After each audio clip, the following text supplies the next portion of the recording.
After driving off the ferry in Calais, we drove to an heirs in Wissant. We went for a pleasant walk in the town, and after finding we couldn't get any cash from the cash machine, we drove to Montreal.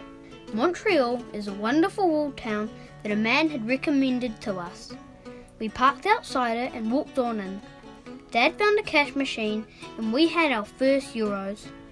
We then could enjoy the walk in our first French town. In the town centre there was a lovely square with heaps of beautiful flowers.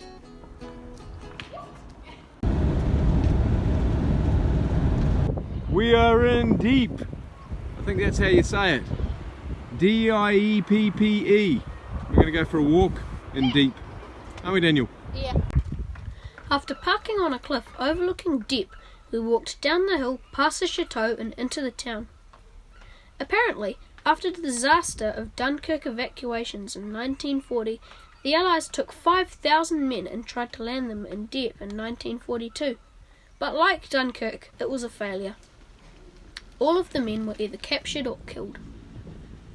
We went into the cathedral and had a look around. It was a beautiful sight. As we were leaving, we ended up talking to the priest, called Geoffrey. He told us the religious meanings of our names. We were up early in the drizzle, walking in our first French market. It was interesting, and there were a lot of fresh, tasty and also disgusting looking things like pig's ears and pig's tongues. Utrecht is a coastal town with a rocky beach. When we were there, it was so windy. While the boys were busking, some strange Chinese people sat with them and sang along to Hotel California.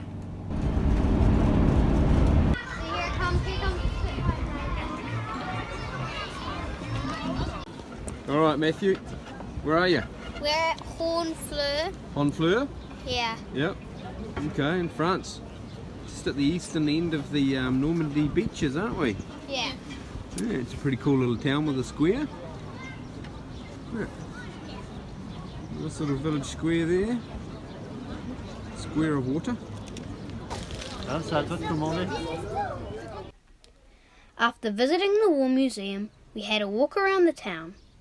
We stopped for some busking and played a few tunes before having a look in the souvenir shops we walked past. At Cayenne, there is an amazing castle sitting on top of a hill. It is a really pretty town with lots of people. That is very yucky, wouldn't it? Yes.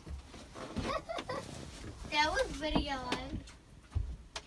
Oh, hello, Daddy. Hello, Daddy. Hello, hello. Cha-cha. We watched the boats passing our campsite along the canal. The meadow nearby was pretty with all the wildflowers. Well, this is our first D-Day beach. We've come to Oysterham Beach, Sword Beach. You've got England off in the horizon over there. Must be Cornwall and stuff. Yeah, otherwise it's just another nice sandy beach. Not too different to many others.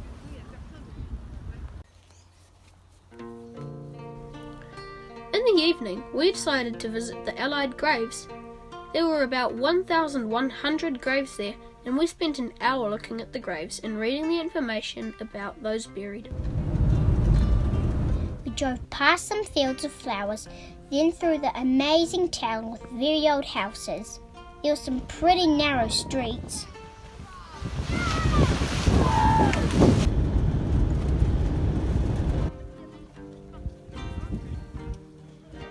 Alright Matthew, where are we? So we're at Long-sur-Mer on the Normandy Coast, and Yep. we're at a big old German gun. Yeah, big gun emplacement. Yeah, part of their defences. There's 4 big gun emplacements. They've still got the barrels and everything. Got a couple more up there. This one's probably in the best condition. After arriving at Long-sur-Mer, we took some brochures and started to walk around the gun emplacements. One of the gun emplacements at the end had either been bombed or hit by a shell. This site was part of a German Atlantic wall and is the only one in Normandy to retain all of its original guns. The Atlantic Wall was an extensive system of coastal defences built by Nazi Germany between 1942 and 1944. It ran 2,800 kilometres along the coast of Europe and Scandinavia as a defence against the anticipated invasion of Nazi-occupied Europe from the UK. Almost 1 million French workers were drafted to build it. The fortifications included colossal guns, batteries, mortars and artillery, and thousands of German troops were stationed in its defences. When the Allies eventually invaded the Normandy beaches in 1944, most of the defences were stormed within hours. On Tuesday, the 6th of June 1944, the largest naval fleet ever was gathered off the coast of Normandy in order to land at Omaha, Juneau, Gold, Sword and Utah beaches. Operation Neptune, also known as D-Day, was the beginning of the liberation of Nazi-occupied Europe. Just before midnight on the 5th of June, 24,000 British and American paratroopers landed inland from the Normandy beaches. Their objective was to secure bridges and stop the Germans retreating and blowing up the bridges as they went. 7,000 ships were used, along with 110,000 aircraft. On D-Day, around 7 out of 10 casualties were expected, but only 4,400 out of the 133,000 that landed were killed. Another 6,000 soldiers were wounded. During and after D-Day, 2.5 million men, 4 million tons of equipment, and 500,000 vehicles were unloaded. The Allies enjoyed near total air supremacy prior to D-Day and bombed the coastal towns flat, killing between 15 to 20,000 French civilians. The USA cemetery was very sad because there were 9,100 American soldiers buried there. We walked through the middle of the cemetery to the end and counted the rows of white crosses. We drove to the nearby German cemetery and found out there were 21,000 soldiers buried there. Unlike the American cemetery, each grave didn't have its own cross, and every plaque marked the grave for 2 soldiers. It was very sad.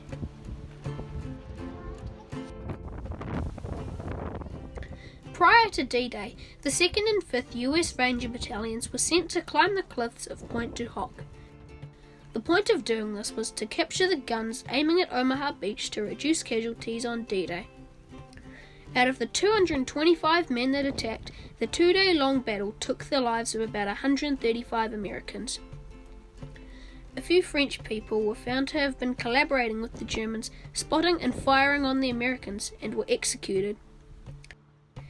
When the Americans reached the site, they found that the guns had been positioned in the bush aiming towards Omaha, and in the bunkers there were fake guns that were just logs of wood. They destroyed the real artillery guns with grenades and took control of the area.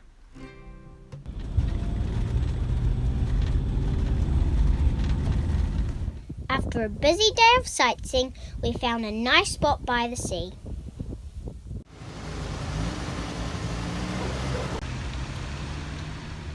Bayeux was the first town to be liberated from the Germans the day after D-Day. We went to the cathedral, which was built in 1086. The windows had so many colours. We walked down into the crypt and it was really dark and musty. Just driving along on our way down to St Michael's Mount, we come across quite a large fire in a building. We waited and watched the fire until we were sure the people were putting it out. As we drove off, we passed the fire engine with its lights on.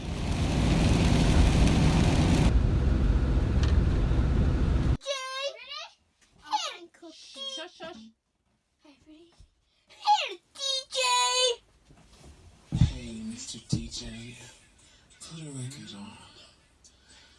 I wanna dance with my baby.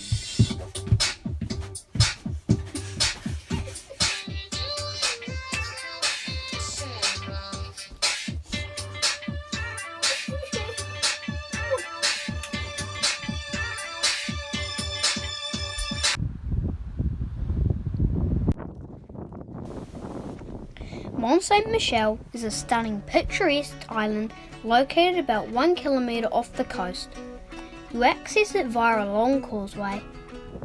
It has fortifications since the ancient times, and since the 8th century AD has been the seat of the monastery from which it draws its name. It is one of France's most recognisable landmarks, visited by more than 3 million people each year. After slowly making our way through the narrow streets, we stopped for a snack halfway up to the castle. We watched waves of people coming and going from the causeway.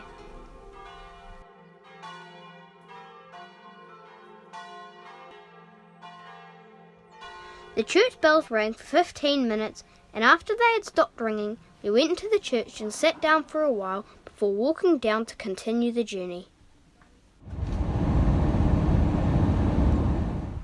At Tequant, there are old houses built into the cliff.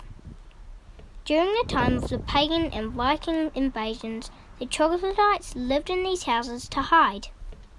The caves were small, but they had fireplaces and beds.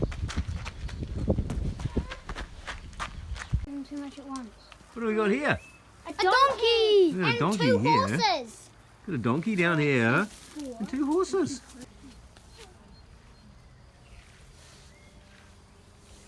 Let me try.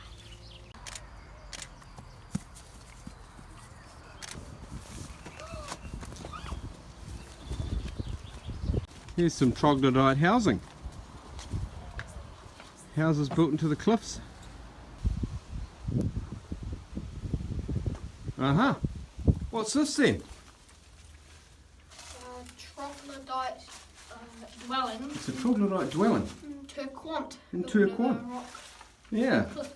Yeah, these people used to excavate the stone and sell it. In doing so, open up big areas underneath the in the rock, in the cliffs, and turn them into houses. Yeah. And they could dig out a bit more to extend their house if they wanted to. The whole village built here like this.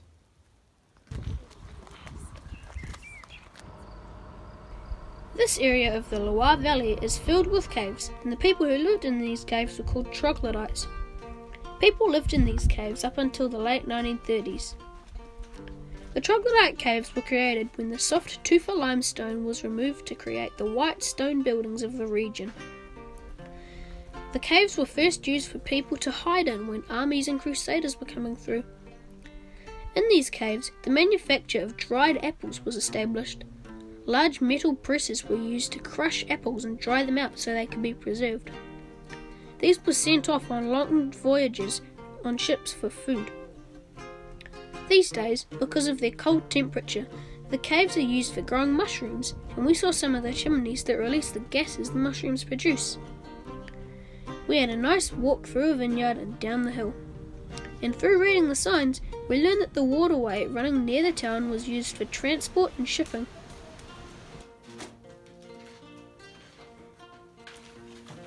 Right, we're inside another one of these caves, aren't we? And what's this place? Marie Saint... Candace St. Martin. Candace St. Martin.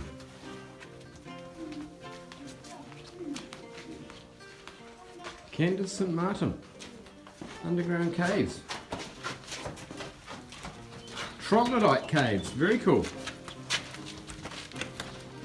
Aren't they?